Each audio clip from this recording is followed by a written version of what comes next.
What is up, everybody? Welcome to the 20-Minute Wrestling Podcast. I am your host, the Scene Snob, Mick Manhattan, aka the Ring Snob on Sunday nights going into Mondays when the show is premiering. Self-proclaimed, of course. So, let's just jump into it. Last week was pretty hectic week in some things and then boring in others. So, with Raw, we got a couple of cool things and a couple of things that kind of jaded me a little bit. We got a big return. One thing was Brock came out, Paul Heyman came out, made sure that we were aware that Brock's coming back. Of course, it's WrestleMania season. Of course, Brock is coming back. He's WWE champion. Why wouldn't he come back? And I say that just because I am not a Brock fan at all. And I prefer my champions to be there nightly, not just be the champion and show up 4 times a year. That's just me, though. But I'd say this knowing good and well, that Brock Lesnar could kick my butt anytime he saw me. So, with that being said, he did come back and he offered up not so much a challenge as a way for him to come back into the Royal Rumble fold and show that he is Brock, he is the best. So he is going to enter the Royal Rumble at spot number 1. And he is promising that he is going to win the whole thing. So has not been done before a lot, so that could be interesting. Now, here's some things about Brock Lesnar being number 1 in Royal Rumble. Something's going to have to happen. What's he going to do? He's going to throw a couple people out when they come in. He's going to look like a badass. Then he's going to, twist his ankle, kind of roll under the ring and hide there for 40 minutes. I assume so, because the guy can't wrestle for longer than 20 minutes. It's not 20 minutes. I'm not even sorry. He barely ever goes 10 minutes. One thing is, I don't think that he feels he should have to, because of how big of a star he is. I mean, Kofi Kingston getting slammed and the belt taken off of him in 8 seconds should kind of prove that. But any other match that Brock Lesnar's ever had outside of the UFC in the WWE world, come on, it's always less than 10 minutes, and I'm kind of tired of it. I'm like, that's our champion. Like, less than 10 minutes he comes in and out, and he can't really handle himself or stay that long. It just means that he just never gets himself ready for that ring. He's just a guy who will show up. He knows he's got the money, he's got the backing by Vince, and he doesn't really have to do anything. And that's the champion. That is the one they put the belt on. So I just, every time I hear Brock Lesnar is doing something big, I never get that excited. But I guess that's just me. So he's coming in at first. So I have a feeling it's going to be Brock. He's probably going to last till the end. And then Roman will probably come in somewhere between 25, 30. Maybe even 20, between 20 and 30. Roman will win, and then he will challenge Brock for the belt, and that will be our WrestleMania main event. That's what we're going to get again and again. And, not so much a theory, but just like kind of what I'm going on with Roman Reigns. He's been had so much on him, getting beat up and torn up by Baron Corbin and Dolph Ziggler, Robert Roode, everybody, that whole faction, Revival jumping out sometimes. Like, granted, it's the Usos back now, which is cool. I'm glad they're kind of teaming them up with them. Even though this last week at SmackDown, they came out to back him up, and then they had a match against the Revival, and he rolls out. Oh, not the Revival. I had a match against Dolph Ziggler and Robert Roode, and where was Roman Reigns? He was nowhere to be found during that match until he has to come back out, and then he gets destroyed. I don't know. The whole thing, the whole storytelling, the whole pacing, timing, it's just, I'm sick of it. Every week on SmackDown since they started on Fox. And even before then, we have Roman Reigns getting picked on by the mid-card of evil, which is not my term. I stole that from Wrestle Talk. It was a great show, and you should follow them as well. And they just, they come out and they decimate Roman Reigns. He never really wins. It's always Baron Corbin versus Roman Reigns. And you're not building anything because I know what you're building. You're just having him go through this. So then in that way, at one point, He can win the Royal Rumble, challenge Brock Lesnar, become champion, and then he's on top. And that's what they think. They think that if they put him through hell, the fans are going to immediately be on board. We are not going to be on board with him going against Brock Lesnar. Do not put Roman Reigns against Brock Lesnar on this. I really hope I'm wrong. I really do. I know a lot of people who feel the same way. I don't like it. I don't think we need it. I don't want to see it. Can we please not do this again? I love where Roman's at. Not saying he's a mid-card guy. He's a superstar. And I like Roman Reigns. I don't like his bookings lately. I don't like what they're doing with him. He can be used for so much better. But I also don't want him to be pushed to be the face of the company, which they did for so many years, and it backfired on him big time. And I don't think he deserved all that hate.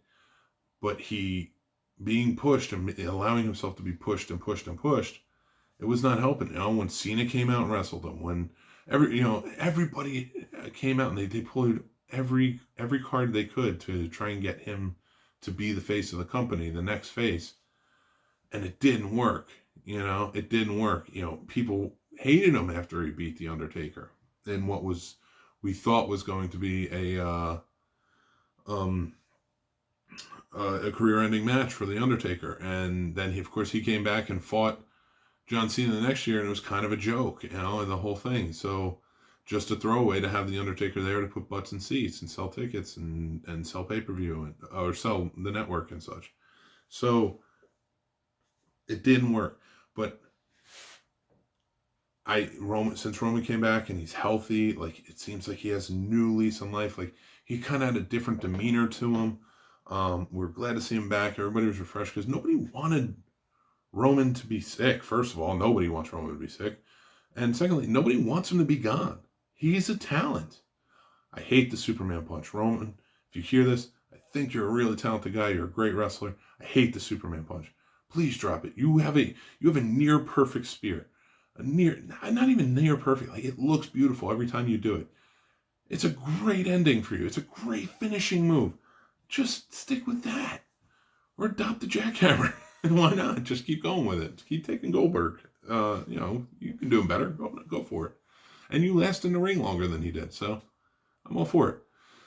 But the whole point of that being, why can't we just have Roman kind of, again, I don't want to say he's a mid-card guy, but kind of have a little bit in the background. Like, don't make him a champion right now. He doesn't need to be a champion.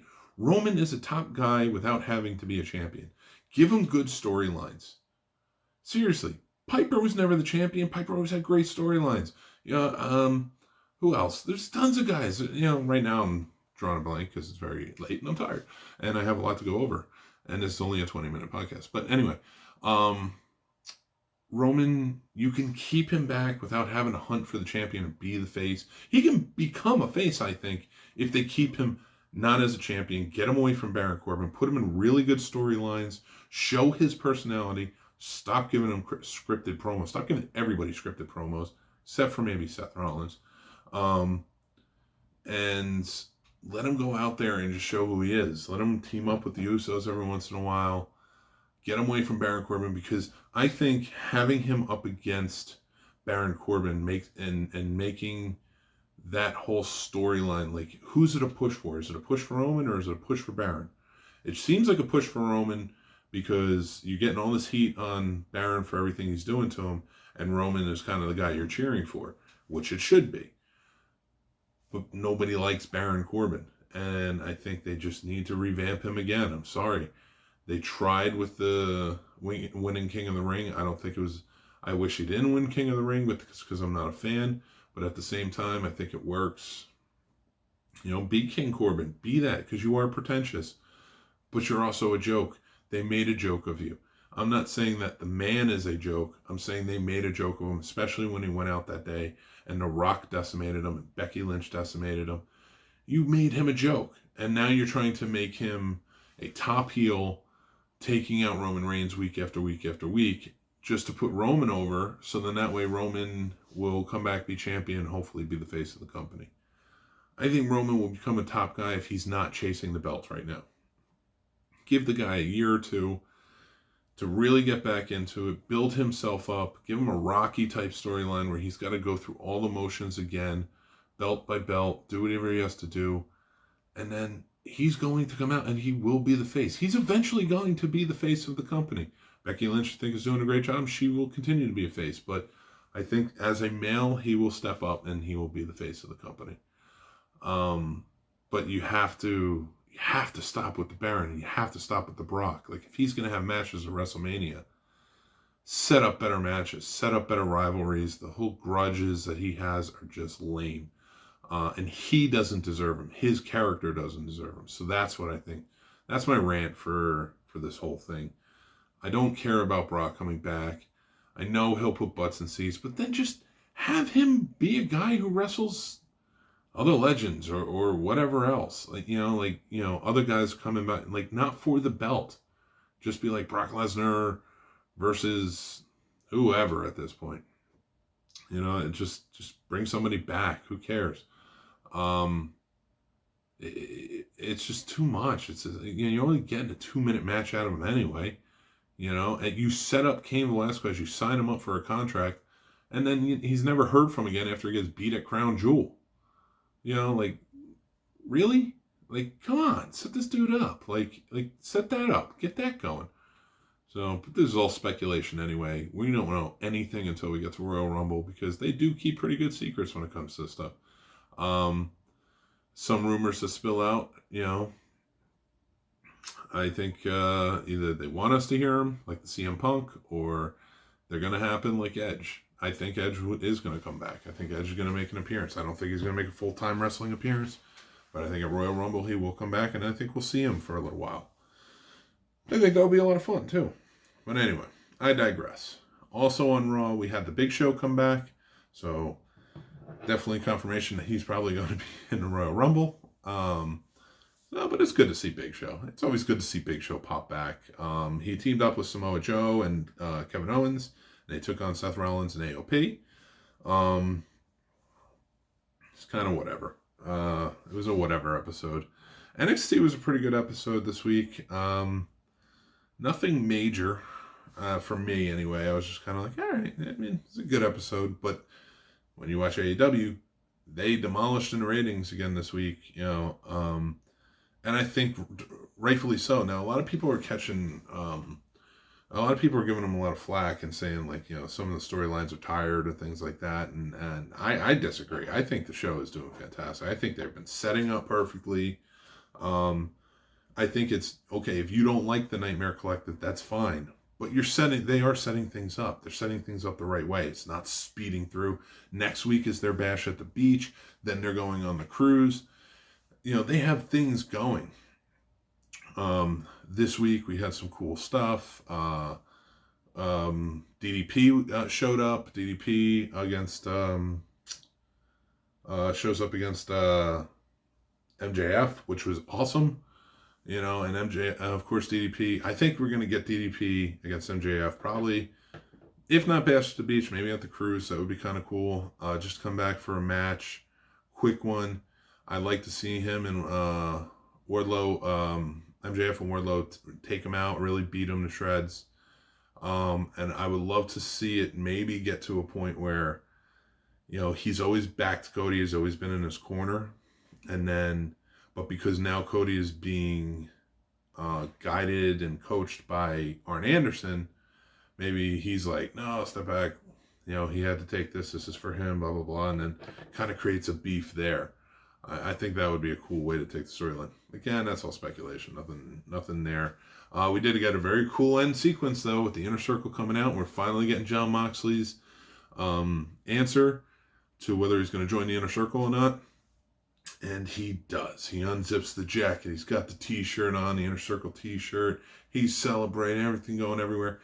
And then you see some subtlety that shows why everybody plays their role perfectly. Jericho's a great heel. Sammy Guevara is a great heel. Like, he's going to come up. He plays a pretentious douchebag perfectly. So Moxley, of course, after all this, gets everybody going. They're all cheering. Is doing, they're going through the motions, and he grabs the microphone, and he looks at Jericho, and he's just like, I'm kidding. And then I would never join your stupid group. And it's the Dean Ambrose I loved in WWE. I love the funny Dean Ambrose, but they took it too far sometimes. But I knew he could be funny, and it was like almost Stone Cold-esque in a way, which I always thought he could be a very cool, if they did it right, and they are kind of doing that right in AEW, where he's a badass, but he can mess with people, and he will screw with them, and I thought that was that's fantastic how he did it, and then he DDT'd him. But even like when he got in Jericho's face at one point, like Jericho's like, like very nervous. He plays the heel so perfectly. I love it. I love that. So it's a very solid episode. If you haven't seen it, go check it out because it's very funny, very awesome spot they have going on now. We got The Miz and Morrison back together as heels. They came out and they did a Miz TV episode where Morrison comes out and they talk. And then, of course, from the match last week with Kofi Kingston, he comes out, he talks to Miz, they're going back and forth, shooting on each other. And then they get into a match. And then we get a little bit of action from Morrison. He flipped on Big E. And then Miz took this match. So it's pretty solid little, like they're doing the heel turn right. Like, I don't think he was working as a babyface. I think you like them. I think you want to like The Miz. But you like him even as a heel. But I think they're doing a good turn with him. They're putting him back with Morrison. You're going to get something very cool there. So we got Becky Lynch right now. The man, Becky Lynch. The best of the best in the business right now. There's some speculation, a rumor had come out that she signed a $1 million contract for, she signed a contract for $1 million for 5 years. Then she put out on Twitter that none of it's true. She has not signed anything new in years. Deal coming soon. And then Sean Spears, who you may remember as Perfect 10, Ty Dillinger, but he's Sean Spears in AEW now. He tweeted to her and he's just like, good, it seems like a low deal anyway. And then, of course, in perfect fashion, Becky comes back and she's like, won't accept anything. And I'm paraphrasing here, like, won't accept anything that isn't a man-sized deal or expect a man-sized deal. And I love that. I thought that was awesome. I thought it was a great retort. And, but she hasn't signed. And it seems like they're trying to play it up a little bit. Like, I'm hoping what this is she's going to get more money. She deserves to be higher paid than Ronda Rousey. I'm sorry. The highest paid female wrestler. She did 1 year. She didn't travel the road. She did some pay-per-views and sometimes showed up on Raw. That was it. It was ridiculous. She didn't deserve all the accolades. She certainly didn't come into it and like she said in her promo, like, I'm gonna earn the belt. Like, no, everything was given to her. And all this money was given to her with a big contract. Whereas Becky really came in, and I'm not lucked into anything, but like really kind of made her own luck in coming in and doing things. And, she deserves it. She deserves to be the highest paid female wrestler in WWE. And I hope she gets it. I really do. I think they're playing this up as like, well, I didn't sign anything yet. You better give me a good deal. But we'll see what happens. She's not leaving. She's top. She is the top of the heap right now over at WWE. So she of course is going to sign over again. Then we have something from the Revival. I'm going to finish out with this. They tweeted out that they need to take a break and that they're taking a break and they need to kind of think things over and kind of reevaluate everything. This is sad because Revival's a pretty good tag team. One of the better ones that have been so underutilized, just like so many. Right now, they have kind of a cool thing with the OC going on and Anderson and Gallows. But they're so severely underutilized as well. And that's just name of the game in WWE. I don't think Vince believes in tag teams. So to him, they don't matter. So to go forward with that and see that the Revival has just been kind of reduced, like because they didn't sign their new contracts that they were offered, which was for a lot more money for a 5-year deal. And they've been hinting at going over to AEW and kind of playing with the Bucks on Twitter and such. It's sad to see that they have to take time off and evaluate everything. It's because they were going to make a joke out of them. They were going to do this whole thing where, they were funny. They were doing the shaving the back bits, the Lego thing from the Christmas episode. It's just too much. And it's just, it wasn't right. Now, with that being said, not saying that the Rival's a good, solid team, but I don't know that they are a AEW level tag team. AEW has some amazing tag teams. The better tag team division out of any company. I would say, there's some amazing tag teams in there right now. And I don't know if the Revival is on the same level as a lot of those tag teams. And now it's probably ignorance on my part because, just saying this, I hate to say it, but it's because of how WWE has booked them for years and how they didn't believe in them. But then if you go back to NXT and you see their time in NXT, they were pretty solid. So that being said, I hope they evaluate and they do what's best for them. If they want to take the money and they want to stick in WWE, then I hope WWE utilizes them properly and gives them the love that they deserve.